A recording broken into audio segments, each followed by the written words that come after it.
Well, as you can see, I'm in the churchyard of St Matthew in Sutton Bridge, which is in Lincolnshire. And I'm here today to see the Commonwealth War Graves plot, and one grave in particular. It's a lone Luftwaffe grave, and if I just come down here, you see quite a sizable plot. Right, there's actually a total of 57 Commonwealth War graves here, 3 from World War One, 54 from World War Two, and 4 actually from other nationalities. There's one over the back there.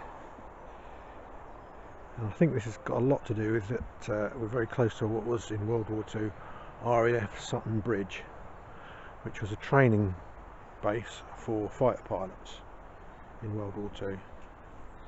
And here's the grave I've come to see, that of Heinz Schultz, and I'll tell you about his little story in a minute.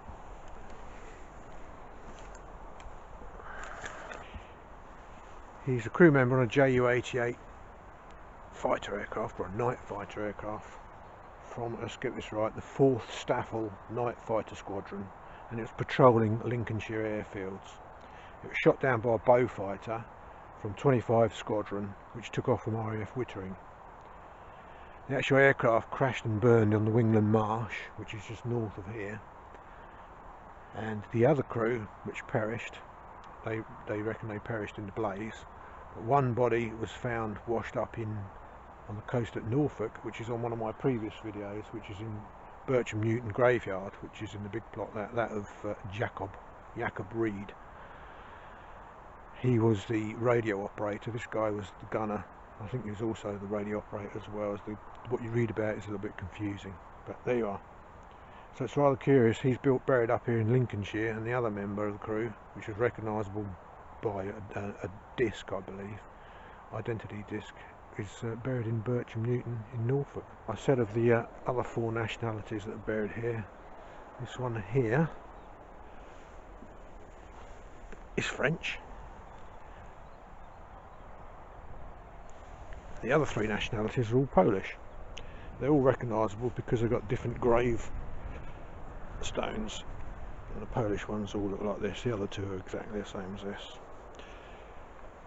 And I'm looking at all of these people in here. A majority of them are pilots, so I'd guess that a lot of them perhaps died in flying accidents. And like I say, the one lone German grave, which is curious really, because after the war in 1956 they gathered up all the small plots of burials and put them all together at Cannock Chase for the German, Luftwaffe, etc. But there's still the odd one here and there. So that's the end of that video for today. It's just a short one.